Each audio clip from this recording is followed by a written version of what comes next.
تاسو به اکثریت کتابونه لیدلي وي، مقالې دا شیان لیدلي وي چې د هر عکس د لاندې د هغه د عکاس نوم لیکلی وي، د کال یې لیکلی وي یا د عکس یوه وړه معرفي ورسره لیکلې وي. نو زه ولاړم فیسبوک ته، ما د مجردان د وکیل صاحب یو عکس پیدا کړ چې د یوې اوږدې کلسې عکس اخیستی و. نه پوهېږم په نیمروز کې دی که په کوم ځای کې دی، دقیق معلومات مې د یاده وتلي. مګر دا عکس د ما سره په کمپیوټر کې پروت دی چې وکیل صاحب یوه ډېره غټه اټکله پیدا کړې ده.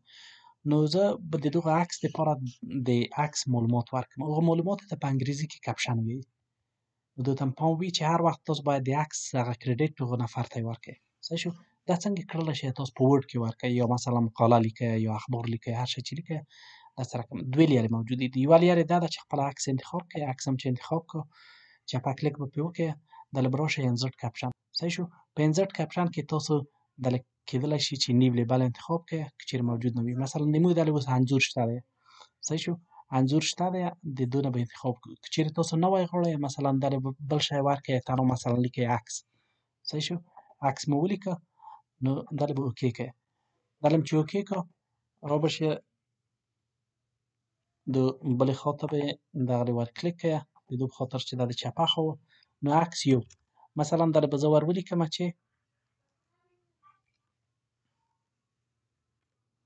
عکس د مجردانو وکیل صاحب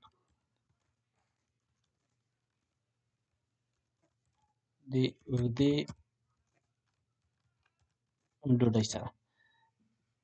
وکیل صاحب خفه نه شئ، دا تنها د خلکو د درس دپاره دی. نو کله چې تاسو دا استفاده کړه، تاسو دا کړلی شئ په هر وخت کې په همدغه رقم باندې دلې معلومات ور واچوئ. صحیح شو؟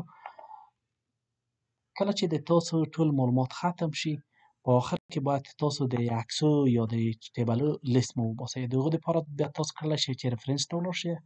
ریفرنس ته چې ولاړلی انزرټ ټیبل اور فیګر، نو په دغه ځای کې به تاسو انتخاب کړئ. مثلا د موږ اوس عکسونه دي که نه، په دې باندې به کلیک کړئ، په دغه اول باندې، او دلې به ووایي. دلې به تاسو ته مستقیم راولي چې عکس شماره یو چې دی په اوله صفحه کې دی.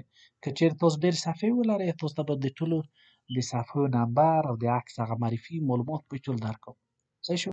نو تاسو په دو رقم کړلی شئ چې کپشن ورته وارد کړئ. دوې لارې دي، یو په عکس باندې کلیک کړئ چپه کلیک او انزرټ کپشن، او بله لارې دا ده چې ریفرنس ته ولاړ شئ، په ریفرنس کې انزرټ کپشن ووایه.